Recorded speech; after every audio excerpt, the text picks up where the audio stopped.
스타트합니다. 오늘 오늘 23일인가?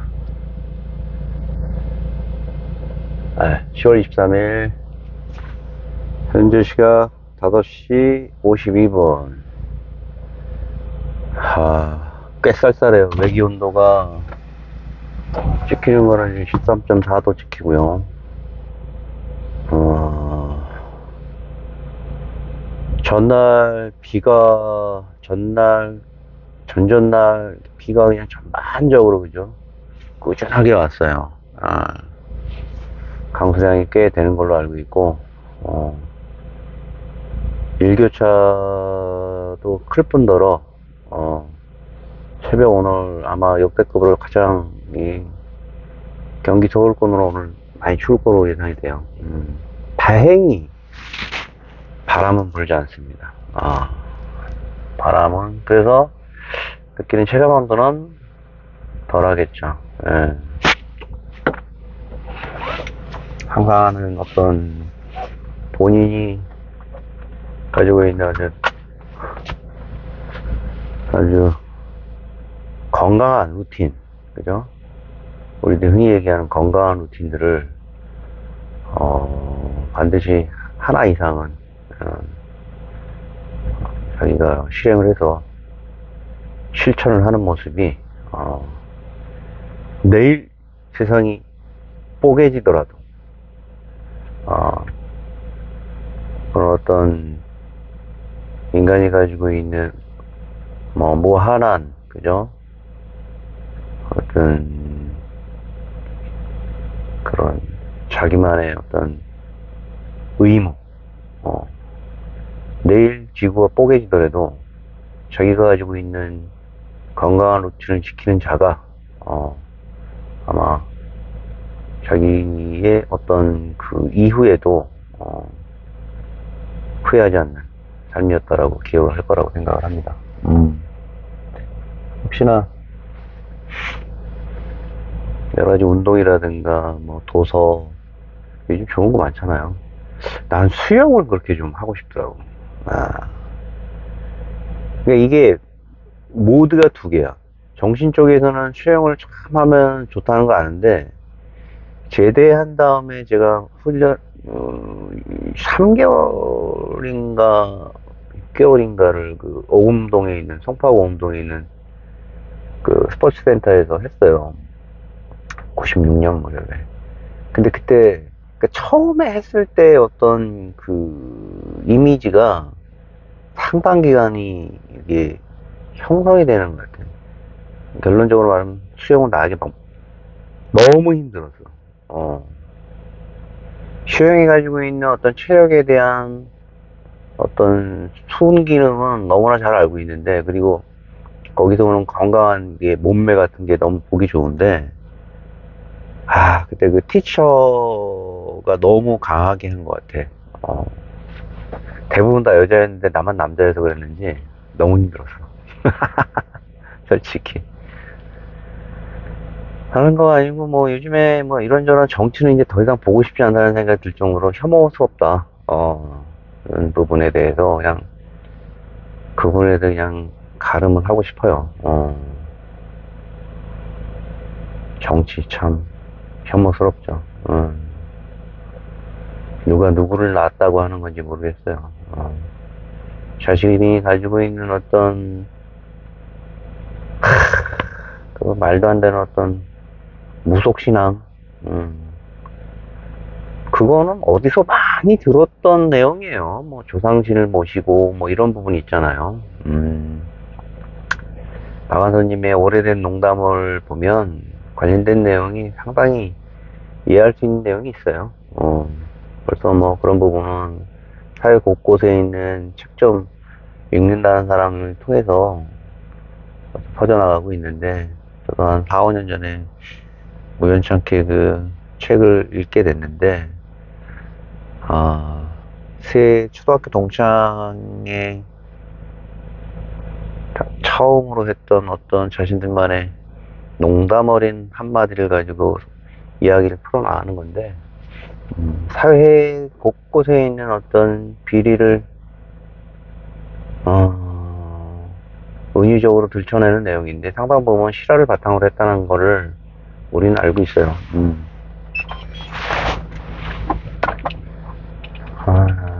거기서 벌써 사회 경종을 울렸던 부분인데 뭐 그런 걸 우리가 알 수가 있나.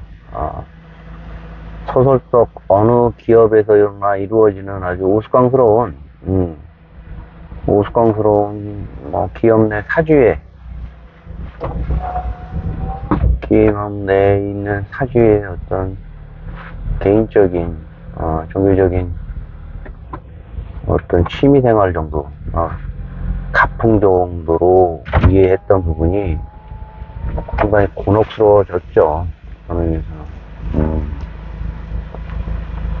박완서님의 오래된 농담 꼭 읽어보시기 바랍니다. 두 번 읽은 거는 그다지 추천하지 않고요. 두 번까지는 좀 근데 거기서 나오는 재밌는 어떤 우리 토속적인 단어들은 완서님이 가지고 있는 어떤 역량을 충분히 구현했기 때문에 아주 그 글 읽는 한국인으로서는 내지는 한국어에 관심 있는 사람으로서는 거기서 뿜어져 나오는 여러 가지의 다양한 어들이 좋은 아주 자양분이 될 거라고 봅니다. 한국에 대한 관심을 일으킬 수 있도록.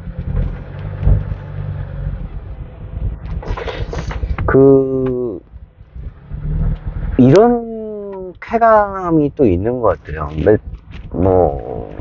최근에는 노벨에 관련된 노벨 프라이즈에서 부여하는 각 분야의 상들이 속속들이 발표되고 있잖아요. 그래서 사우스 코리아 쪽에 부여되는 오리진 한강이라는 작가에게 작품 노벨 문학상이 주어졌잖아요. 그녀의 어떤 시적인 산문이라든가 인간이 얼마나 나약하며 그것을 통해서 인간이 가지고 있는 한계라든가 이런 거를 아주 은유적이면서도 시적으로 아주 아름답게 산문을 써나간다는, 특히나 그 휴먼 액트라고 하는 소년이 온다라는 내용은 할리먼에 있는 심사원 작가도 직접 거론하는 아주 이례적인 부분으로서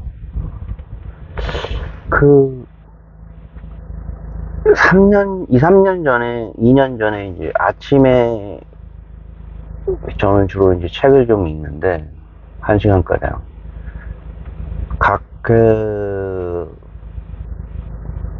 도서 분야에 따라서 틀리지만 소설 같은 경우는 하루에 많으면 50페이지에서 80페이지가량 80페이지 읽으면 많이 읽어나가는 거죠.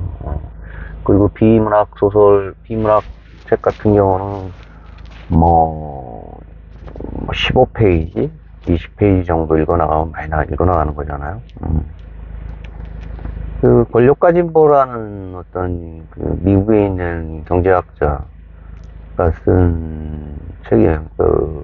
출생지는 한 분은 어딥니까? 트르키에, 과거 터키 오스만 제국에서 출생한 분이고 67년생이시죠. 그분이 어제 그제 노벨 경제학상을 탔어요. 우리가 잘 아는 국가는 왜 실패하는가, 권력과 진보 등을 쓴 작가가 있어요. 터키어이기도 하고 뭐죠? 앨런 데스모글루인가요?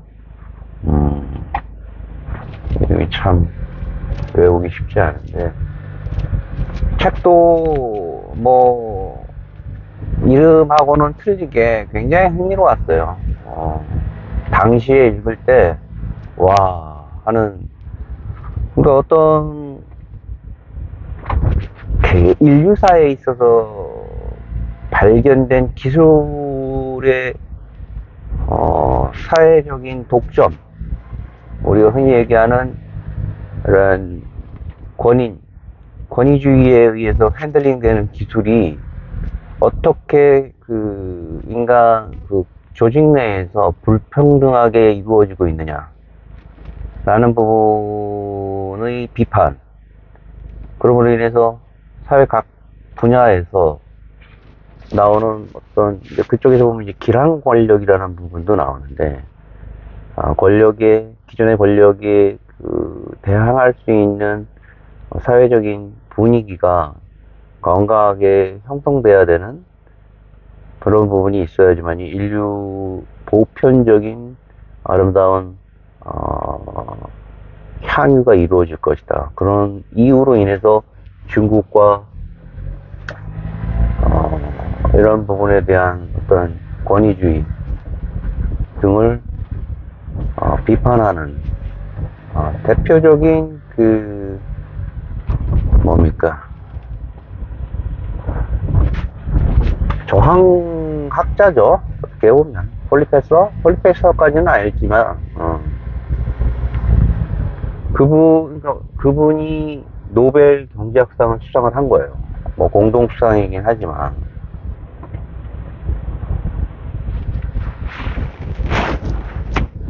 자신이 관심 있어 하고 좋아하는 책이 노벨상을 탄다는 거는 굉장히 뿌듯하더라고요. 예. 그리고 거기 평소 때 관심 있었던 서적인데 그 노벨상을 받은 다음에 읽은 책과 노벨상 이전에 그 책이 사람들 입에 오르내림으로써, 그리고 번역서적이기도 하지만 좋은 어떤 순기능을 한다고 해서 소개가 됐잖아요. 당시에 읽었던 어떤 충격적인 어떤 그 경험,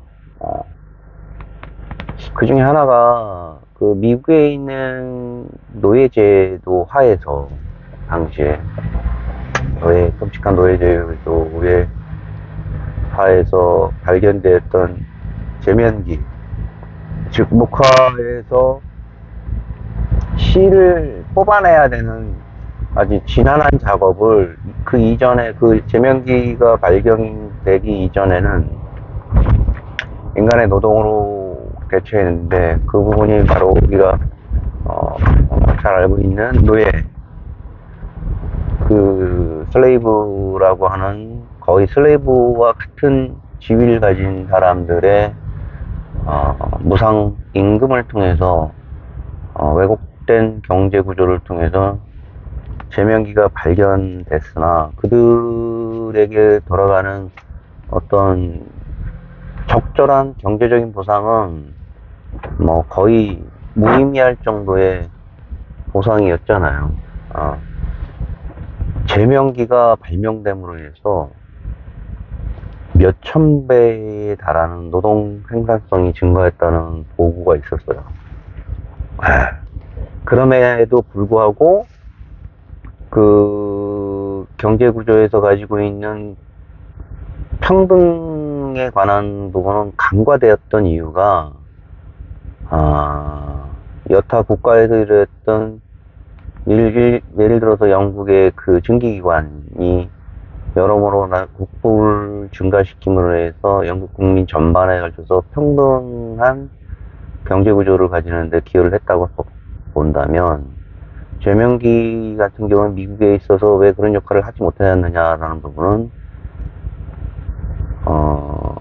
어떤 조직 내에서 건강한 기량 권력이라든가 이런 부분이 이루어지지 않았다라는 부분에 지적을 하더라고요. 거기에 뭐 의견 적어도 수긍이 갔고, 그런 새로운 그 과학기술 혁명하고 경제구조와 그리고 여타 사회 전반적인 그 계급구조 간의 상관관계를 아주 새로운 시각으로 풀어 헤쳐줘서 저는 대단히 놀라운 인사이트를 받았고, AI 관련된 내용도 에스터 머글로 교수가 언급을 했지만 너무 성급한 기술이 뭐 많이 진보됐다라고 하지만 아직까지 자기가 보기에는 그 기술적인 판단에 대해서 우리가 드라이빙 할 수 있는, 제어할 수 있는 인류의 역량이 충분하다라고 보고, 보류하자. 너무, 제가 느끼기엔 너무 암울한, 시각으로 어떤 기술에 대해서, 너무나도 어떻게, 재단을 하지 말고, 그것이 가지고 있는 잠재성을, 그건 뭐, 여러 가지 면에서 긍정적인, 부정적인 측면을 모니터링 하면서 충분히 제어할 수 있다는 자신감이었던 것 같아요. 엑스노블 교수의 이야기가. 그래서 꼭 대단히 반가웠어요. 그 내용을 읽고 나서, 보고 나서, 작년 겨울이었나? 올 봄이었나? 또 분과 같이 어떤 의미에는 학교 내에서 석사 과정을 같이 했던, 우리 여성 지식인이 있었는데, 그분이 이제 직접 자기의 방송에서 그분을 초빙을 하더라고요. 그때도 대단히 이제 인상 깊었던, 약간 시니컬한 부분이 있어요. 대표적인 좌파고,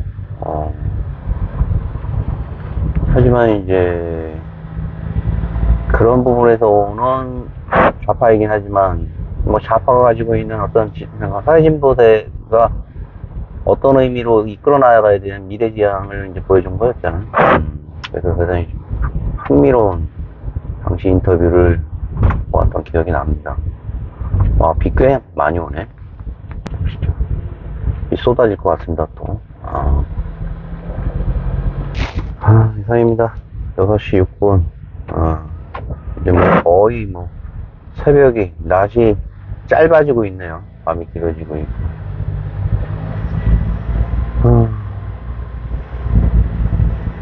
어떤 거대한 국가 체계에서 이루어지는,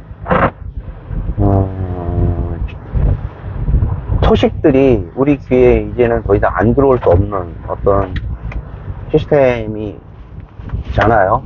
그게 긍정적인 부분도 있겠지만, 아주 노출돼야만 하는 우리 시민으로서, 듣지 않을 권리도 있지 않냐라는 생각이 좀 듭니다. 누군가 나한테 그러더라고요. 더 이상 Y채널이라고 할게요. Y가 가지고 있는 순기능에 대해서, 이제, 염증을 느낀다라는 의미로, 얘기를 하더라고요. 저도 이 내용이 Y 채널을 통해서, 오픈이 되지만, 단순히 만족을 위해서 하는 부분이기도 하지만, 정말 세상에 있는 트래쉬의 한 요소가 될 거라는 생각을 하니까, 좀 더, 생각을 좀 자숙을 하게 되는 내용으로, 방송을 하게 되는 것 같아요. 진실된 내용이 과연 무엇일까라는 부분과, 양질의 자신의 생각이 우리 여러 사람들과 공유된다는 내용이 이루어진다라면 기술적인 부분이라든가 이런 부분을 떠나서 현재 앓고 있는 여러 가지 염증에 대해서 어떤 새로운 대안이 좀 필요하지 않나 싶습니다. Y채널도. 이상입니다. 깔끔하게 오늘 시작을 하게 됐네요. 운전 조심하시고 또 뵙겠습니다. 산타였습니다.